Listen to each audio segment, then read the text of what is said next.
We are proud to welcome Dr. John Affleck Graves, Notre Dame's Executive Vice President. Thank you very much for being with us today on this Wonderful to be with you. grand undertaking. First of all, tell us a little bit about yourself and how you got started at Notre Dame.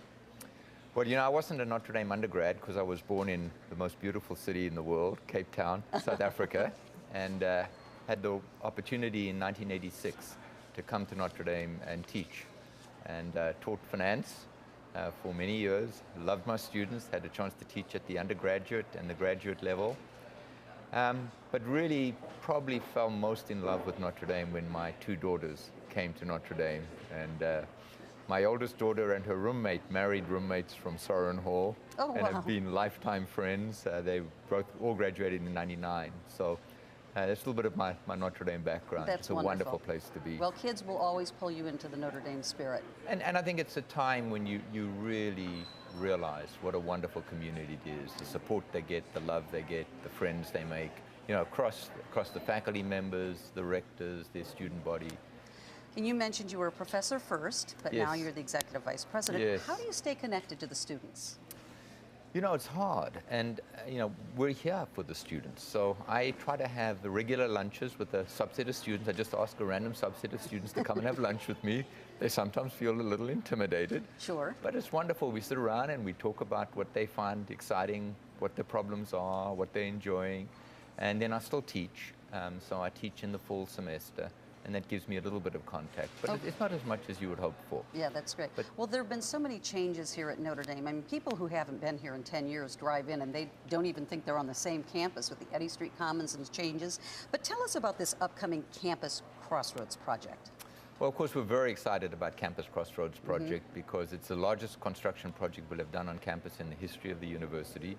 But just three wonderful facilities: a student center, which will have everything for students, from recreational space, coffee house, place where they can have some other food, a place where they can study, career center, and then on the south end of the stadium, our new music building. And so wonderful to have sacred music in that space associated with the stadium. And then on the far side, digital media center. You know, and you think of the future, these kids, the kids who are studying here now are going to face it's a digital world. Yeah. So an ability to have little studios where they can make their own presentations and put in video and other sources of digital material, and in anthropology and psychology. And it's really nice that this whole complex is going to involve so many different fields. Absolutely. And you know, I think the Crossroads project, for that reason, the crossroads of our academic life, our athletic life, our student life, music, all in one facility. Just a great project for us. Okay, so what is the timeline on this project? Because it's a big undertaking. It is. It's enormous. Bigger than I think we thought when we started.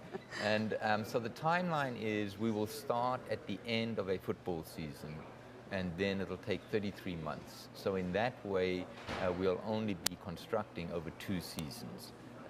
So very tough to be able to start the end of this season. Small chance we may be able to, but probably at the end of next football season. That's pretty impressive, though, for a project so large. It is, and a lot of people work very hard on it.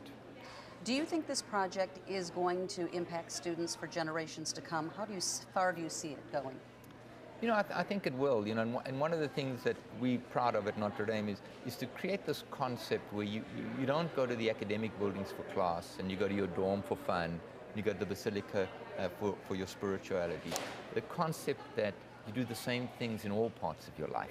So to have a complex where students have student center, they have rec, they have classes, they meet with their friends, they have some coffee, all of that integrated, that all of those aspects of their life are integrated. And that's why we're so pleased that sacred music, you know, is in the building too, because it brings all of those dimensions of being at Notre Dame together. It's fabulous. Did you pattern this after anything you had seen anywhere else in the U.S.? No, you know, we haven't seen it anywhere else. Some people have used parts of a stadium for administrative buildings, but you know, we had this concept of integrating the student life and the academic life into the complex. Very good. Now, one last question. How do you think the football team's going to do this year? Football team's going to go 12-0. All right. All right. Thank you very much, you. Dr. John Affleck Graves, for taking the time to speak with us today and being part of this 29-hour global celebration. And now we're going to pitch it back to Justine for the Residence Hall competition.